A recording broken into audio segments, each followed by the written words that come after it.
Hello everyone and welcome to another video. Bit of a change of pace this time as I'm going to be running through a bit of a Q&A. So put out a question box on my Instagram and have received a whole load of them for which I will provide an answer, the very essence of a Q&A. So if you're new to the channel, hello, welcome. For a bit of background on me, I'm kind of average at a lot of things all at once. I've raised a fair amount of money for mental health. I've suffered with my own mental health in the past and like to talk about that. And beyond that, all I really do is balance strength and endurance concurrently. But if you want to find out a little bit more about that, you can go back on previous videos where there is a whole archive of things to get your teeth stuck into, and I would encourage you to do so, which brings me on to saying, if at any stage you do enjoy the video, please do give it a like. Likes are a really good way of me gauging what content you guys engage with and therefore which to do more of. So if you like the video, please do drop it a like when you do, basically.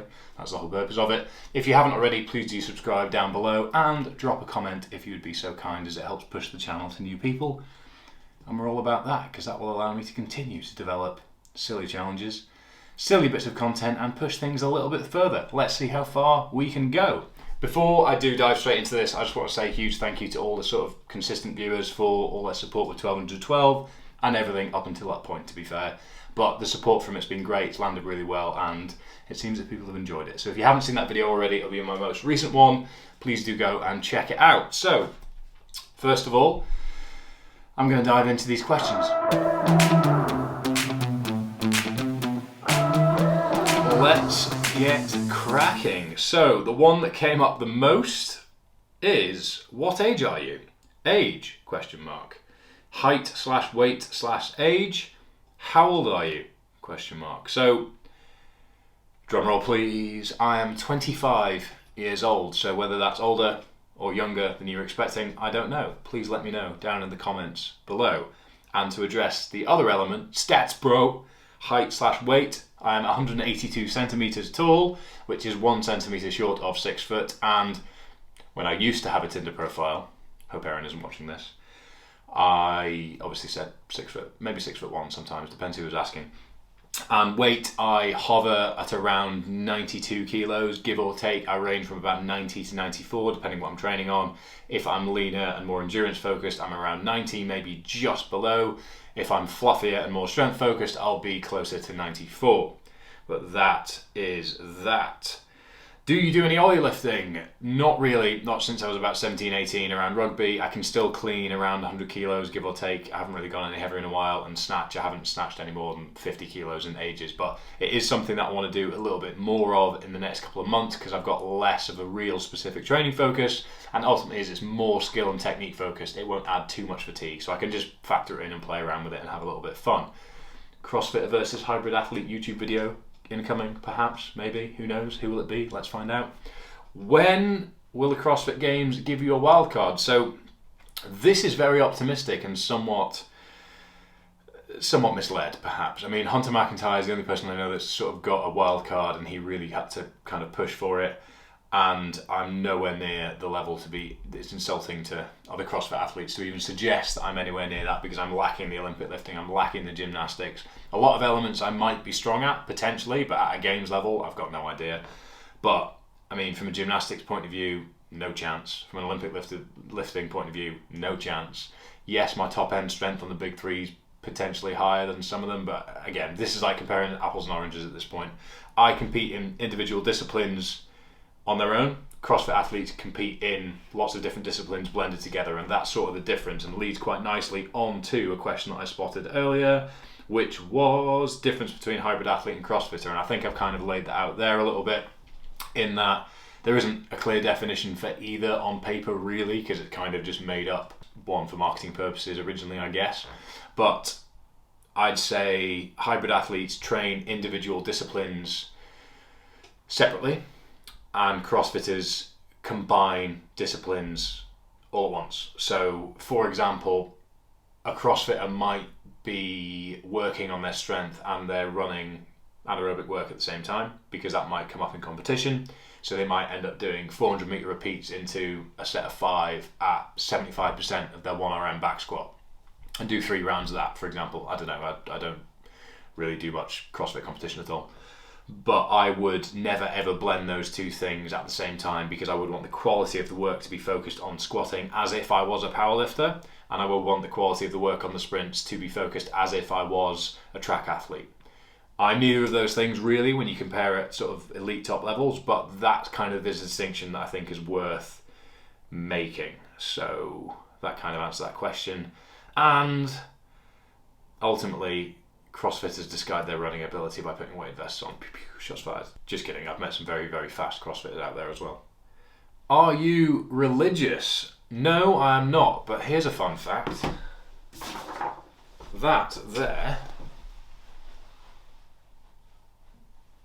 I don't know if it focused or not, but that there is a degree from the University of Durham in theology. And for those that don't know, theology is the study of religion, but my fascination with religion is purely cultural, philosophical, and how it sort of underpins the Western world more than from any place of personal faith. I attach my sense of spirituality to a faith that there is a higher power in some capacity somewhere, but what that looks like, I don't know, and I don't attach myself to any known denomination in any religion that is established worldwide. But there you are, degree in theology and religion. Bet you didn't see that coming. How did you end up becoming a Gymshark athlete? Good question. So, midway through my campaign for Project Vertical last year, that video has this thumbnail. Go and check it out if you haven't already. It's a really high production bit of media, that, and documents 11 days of me suffering. So if you want to watch that, please do. But basically, when that campaign was kicking off, Callum from Gymshark reached out to me, who was senior partnerships manager or something. He's now global partnerships manager, promotion for him. But he basically reached out saying, I love what you're doing with the campaign, love everything you've done, would be great to chat at some point. We chatted and he said, I'd love to put you on the Humans Conditioning series, which is a video that you can find on Gymshark's YouTube channel.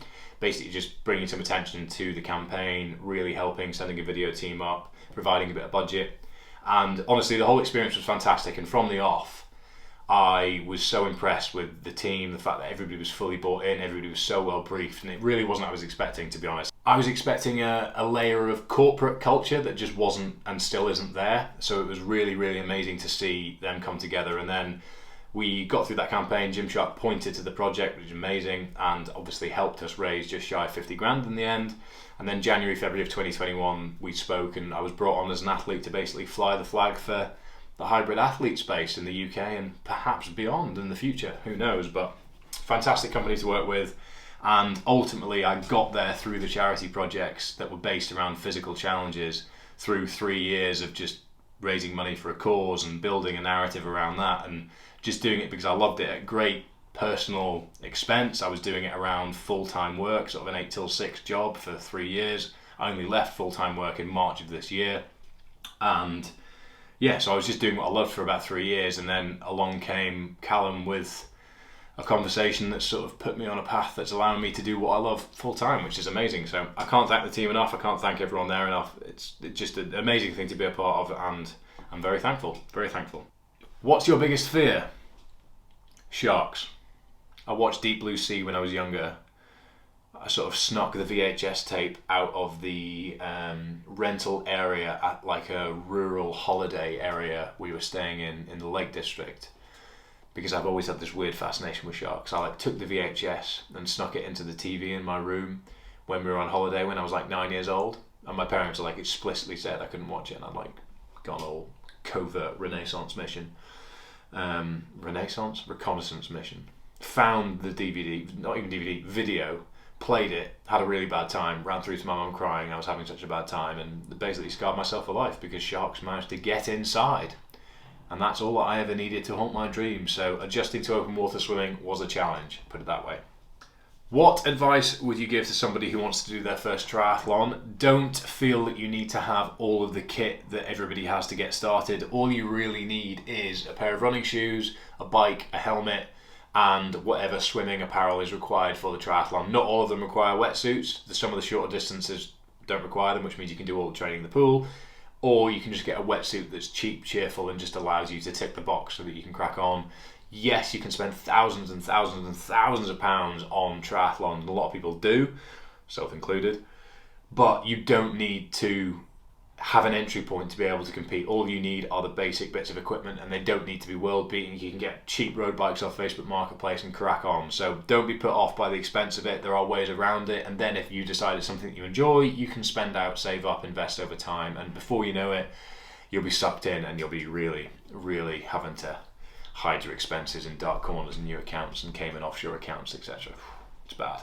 All-time PRs across disciplines. So what I'm going to do is I'm going to do this from within the past 4 years, just so we've got a sort of range that isn't ridiculous. Like, I don't want to be that guy that's sitting in a pub when I'm 40 years old telling everybody about what I achieved when I was 16. But for sake of reference, my last powerlifting competition was November 2017, and I'm going to work forwards from then to now and cover off my PRs in that time period. So you know what I'm going to do? I'm going to get my Strava up actually, because that gives me my running ones. Let's start with lifting. So my all-time best squat is 272.5 kilos in the gym, and it was a little bit high and in reps, but my best squat in competition to full depth was 260 kilos. My best deadlift is 260 kilos, and my best bench is 160 kilos for 2. My best bench in competition is 160 kilos for 1.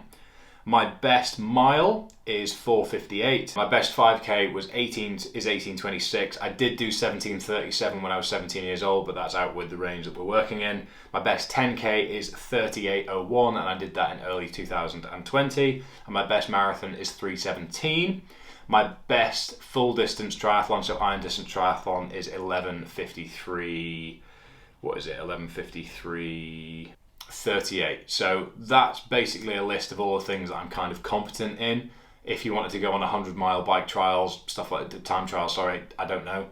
But that's kind of the key metrics that I've been using from a sort of PR point of view from lifting, running and triathlon. So let's go with that. I don't actually have an Olympic distance triathlon to give you, but we might find out at some point in the future. Who knows? Who knows? So those are my all-time PRs across disciplines. What else have we got? What's your sport background? So I grew up in a very sporty household. My dad was a professional cricketer. He actually captained Scotland the one year that cricket was in the Commonwealth Games over in Kuala Lumpur. And I grew up playing football, cricket, golf, rugby, and then a variety of other things. I tried rock climbing. I was into skateboarding for years and years and years and years, snowboarding, just basically threw myself at everything. I just enjoyed it. And then rugby became the bigger focus. Cricket stuck around for a while, but ultimately after a while I thought spitting rain in Scotland on a Saturday afternoon isn't that much fun, and focused on rugby for a few years. 3 concussions in 4 weeks ended that, and here we are pretty much. But that's me. I still play a bit of golf from time to time. I still want to play rugby but shouldn't because of my head. But yeah, very sporty upbringing. How do you manage your calories to be able to sustain so much work? Look for this thumbnail. Link is in the description down below. So I'll just title this nutrition : link, so that you can watch a full detailed overview of how I manage my nutrition and how you can too. Most important mental health practices: do you see a therapist? So important to caveat this by saying that I do not believe there is a one-size-fits-all approach. I have used a therapist in the past and found that to a point it was very useful to help me understand certain things that I can now implement on a day-to-day basis. I sort of say that I've got a toolbox. Everybody has a toolbox of things they can use to manage their mental health. Mine will be different yours will be different to the next person's. For some people it's antidepressants, for some people it's therapy, for some people it's nature, for some people it's spending time with loved ones, for some people it's X, Y, Z, etc. Mine, generally speaking, is focusing on things that are fulfilling to me. Staying positive with my habits, making sure that I don't drink too frequently, making sure that I don't sort of let routines slip, making sure I get outdoors for a good hit out of nature once a week at least, because I know how valuable that is to me. I know that if I start to feel like I'm slipping backwards, I have a very open and honest conversation with Erin, my girlfriend, or a friend or a family member or whatever it is, but I'm just open and honest all the time now, and that's sort of my number one defense mechanism. Well, defense against poor mental health, I guess, is that I'm open and honest and don't allow my mental health to run away with itself before I need to bring anything out of the toolbox to bring it back, if that makes sense. But it's up to you to kind of find these things and manage them yourselves. But there's no issue with seeing a therapist. It's something I'd actively encourage. There's no issue with taking antidepressants. It's something I'd actively encourage if it helps you. But there's a lot of things that we can do, but I don't want to attach too much value to one thing because it might not work for you, but I equally don't want to devalue things that work for me because they might work for you. So bit of a rambly answer there. Hope that gives you some indication, but that is my take on that. Just curious, why don't you have a Scottish accent? Well, isn't that a good question, my friend? And I do not have the answer, and I have this conversation at least 3 times a week, I reckon. I was born and grew up in Edinburgh. My parents are from the Wirral, and I don't sound like I'm from either of those places, but nature versus nurture, and it sounds like I've just met geographically in the middle. Scotland is here, the Wirral is here. It sounds like I'm from somewhere in the middle, like Cumbria. I don't know, but I've had people tell me I sound southern. I've had people tell me I sound northern. I've had some people think I sound Scottish. I've had some people think I sound Scouse. I'm an eclectic mix, but I'm just generically English, so I go down very, very well in America, put it that way. Is it possible for a 198 centimetre, 106 kg person, I assume, to do triathlon and serious powerlifting at the same time? Yes, kind of depends on your definition of serious powerlifting and what doing triathlon means. If you want to be strong AF as well as doing a sprint triathlon in a respectable time with no real attachment to how fast you go, absolutely. If you want to be winning and competing in the Olympics whilst also competing at the Kern US Open, probably not. But it depends on your definitions there, but can you do both concurrently? Absolutely. How do you keep yourself motivated to do work every single day? Quite honestly, I wished I was dead in 2016. I am now very, very happy to be alive, very, very grateful to have the opportunities that I do, and comparing how I feel now to how I feel then is all the motivation I need to just keep chasing self-development, drive, ambition, and all the things that really get me going. So sometimes it's harder than it is others. I really need goals and things to work towards, otherwise I feel a bit lost and pointless, but I'm aware of that, so I know how to manage that. But on a day-to-day basis, I'm just pleased to still have the opportunity to get up and do the work. Being a hybrid athlete, do you think your muscle mass helped or hindered the Celtman? Absolutely hindered. That's sort of the whole challenge of training the way that I do, because the muscle mass adds weight. Weight on hills equals much, much more effort to climb, much less speed to climb, and the Celtman is a very hilly course. That's ultimately why, if you compare my bike time on the Outlaw versus my bike time on the Celtman, I was much closer to the front of the pack on the Outlaw because my weight didn't catch up with me on the hills.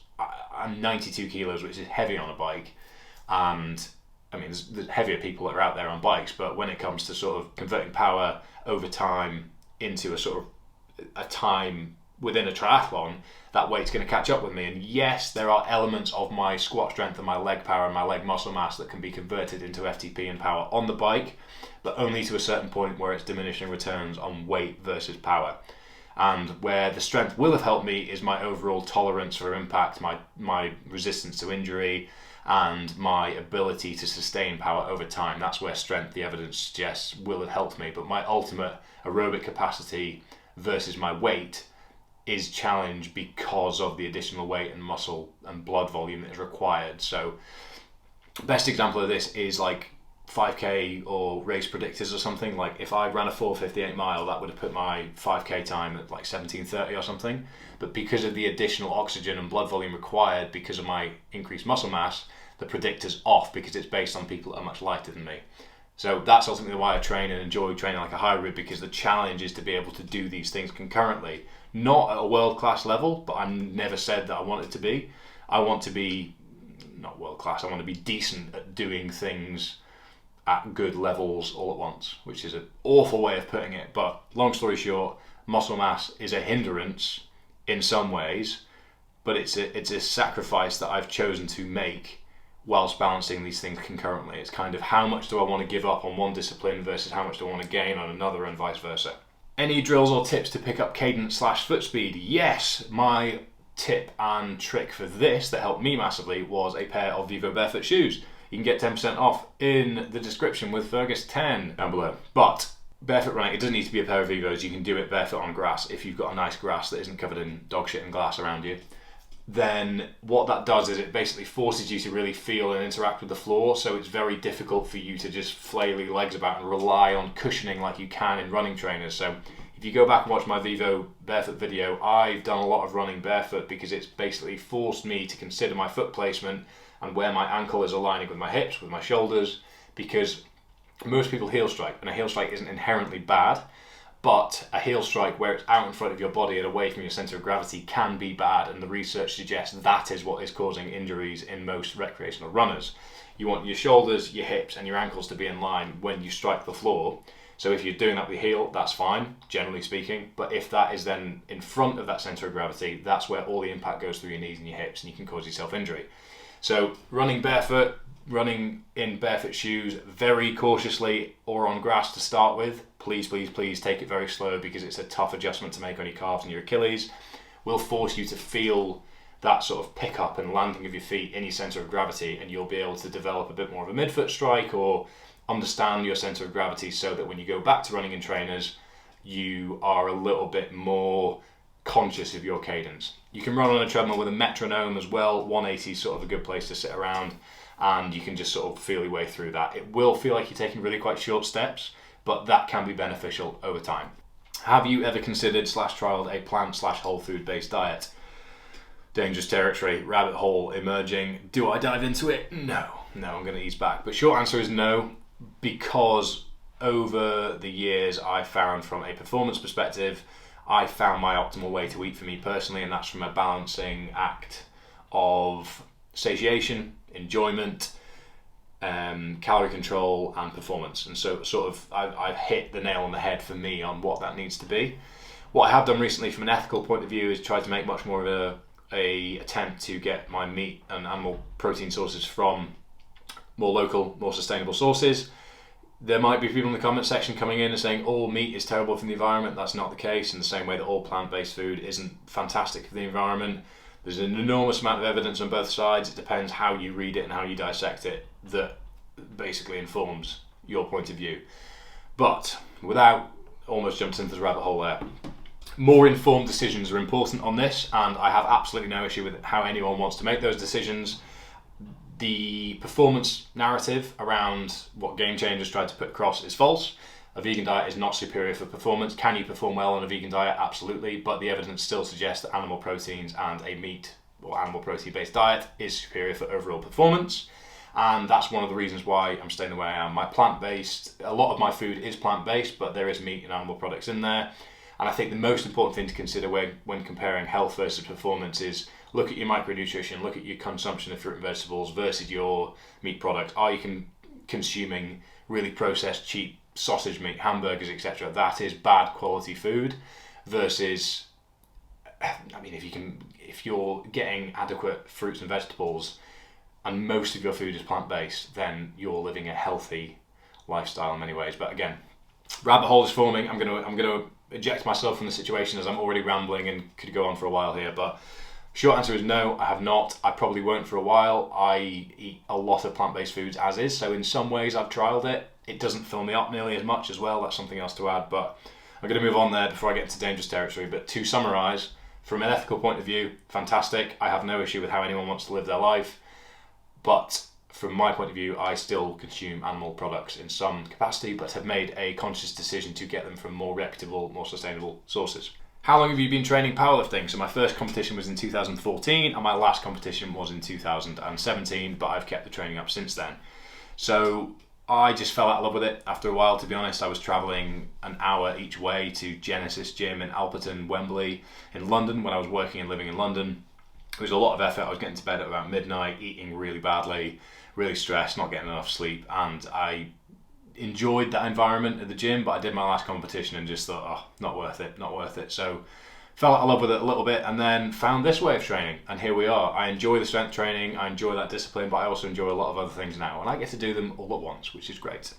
Advice for someone doing a very slow marathon but doing it for the achievement alone. Fantastic, that is a great attitude, and I'm so pleased that you are not sucked into that I need to be X fast enough to be able to do X or Y. And this is one of the reasons why I don't love some running clubs and the boxes that people like to put themselves in, because there's people out there that think, oh, you need to run a marathon at X pace for it to count and all this bollocks.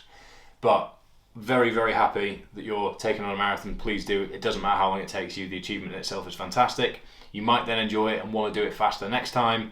Individual progress is all that matters in my mind, and that sounds like exactly what you're doing. So keep at it, my friend.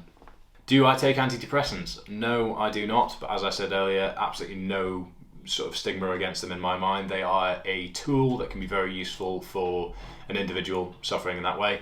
My depression was largely triggered by isolation, a lack of fulfillment, a lack of purpose, and sort of just perpetuating that in my own head. So what I needed to fix that was more human than it was chemical. But some people find themselves in a situation that's very dissimilar to that, like Roman Kemp, for example. When I was on his documentary, he was talking about his chemical depression and how antidepressants are still a staple part of his existence. So definitely something worth trying. If you're struggling, speak to a medical professional, not some geezer on YouTube. But I don't take them, but have absolutely no issue with anyone that does, and would recommend them as a tool in a broad toolbox. How many tattoos do I have? I have 4, and they all represent significant moments of achievement or belonging post-suicide attempt in 2016. So, right leg, I have the European Powerlifting Championships in Finland, in Rovaniemi, which is in Lapland. I've probably butchered that pronunciation, but anyway. It's a reindeer with a barbell through it and my total underneath, which is logo emblem for the powerlifting competition, and it was the first sense of achievement that I had post-suicide attempt, and the tattooist on site was doing a discount for those that were lifting in the competition. Number 2 is from Dubai Sevens in 2016, around December time, where the team I was over with actually won the competition that we were in. So I got the logo of the team tattooed on my leg. It was actually a bet. It's one that I now wish I'd got somewhere else, because it's not the most striking tattoo, it's just a logo. But whenever I look back on it, I remember the feeling of winning and feeling like I belonged to something for the first time in a very long time, and that's something that I like to remind myself of. So it's the tattoo that you see popping out below my shorts sometimes, and yeah, it's my least favourite visually, but in terms of meaning, it's important to me. On my bicep here, I've got a sort of artwork from the 2018 Movember campaign, which basically kick-started a very, very different pathway for me in life, along with the phrase, be a man of more words, which is a phrase that I still live my life by and actively encourage people to follow. And that was the campaign that basically set me up for all the things that I'm doing now. And then I've got the Ironman logo on my forearm, which again was a huge moment of achievement for me, something that 2 years beforehand, if you told me I was going to do, I'd told you were mental. And the funny thing about the Ironman is I basically had 4 months of swim prep, 3 months of bike prep, and 2 months of run prep for it, because I went into it with a tourniquet. So the Ironman was in May, and I started January. I was in crutches in December, swimming in January, cycling in February, and running by March, maybe, give or take, because I'd torn my MCL in December. So it was basically right, what can you do, what can you do? You can swim, right, work on your swimming, what can you do with swimming? Okay, sign up for an Ironman, go. So I just threw myself in at the deep end, pun intended, and ended up getting there. So the Ironman tattoo's there. There's some people that hate them. I know it's a corporate logo. I've known they've been horrible to their athletes and about refunds and things for the past year or so, but it was important to me. It'll always be important to me. And if I ever think it's not important to you, I'll remind myself of how far I've come and use it as a way to reflect on that. I'm going to make this the last one just because I'm conscious I've been speaking for quite a while here. Was the 12:12 as bad as the 96 miler? So for reference, in November 2019, I ran 94 miles from Loch Lomond to Edinburgh. According to my Garmin, it was 96, and then I ran 4 more afterwards to make it 100. But that would defeat the purpose of the video and the campaign. So for the purposes of referring to it, this video here, by the way, A Mile a Man, it was 94 miles. So 94 miles from Loch Lomond to Edinburgh, and it took me 22 hours and 13 minutes. And the challenge there was sleep deprivation, the challenge of nutrition overnight. It got to -6 overnight on the canal. And it was tough, but it was more psychologically demanding, and I was less experienced in that stuff than I was with the 1212. But from an actual physiological demand point of view, 1212 was definitely challenging, definitely more challenging rather, because I just felt very empty, very hollow, and had to move at a real set pace in very, very non-compatible disciplines, shall we say. So any 100-mile race is going to be very, very tough, but it's very predictable and it's very one-dimensional, which means it's quite easy to know what's coming. It's quite easy to know how to prepare. Yes, things are going to go wrong. Yes, variables are going to get thrown at you, but at the end of the day, you know what's coming, so you can plan for that. In a triathlon, there's 10 times more things that can go wrong, and then if you throw in a bloody mock powerlifting meet the morning of, and then set a time in the triathlon, it's going to be tough. So I think, all things considered, the 1212 was tougher, but the 96/100 that was actually a 94-mile run was also very, very challenging. So let's not forget about that. But that is all I've got time for today without making this video stupidly long. If you enjoyed that, please do give it a like, please do comment down below. If you want more content like this, that's the only way that I'm going to know, and that's the only way I'm going to do more of it, so do please try and communicate that some way. I hope you enjoyed that. If you have any more direct questions off the back of what I've said, please do comment them down below and I will aim to get back to you. A lot of links in the description for you to dive into. Hopefully it's as clear as possible for you to interact with. But that is me. Thank you very much for watching and see you next time.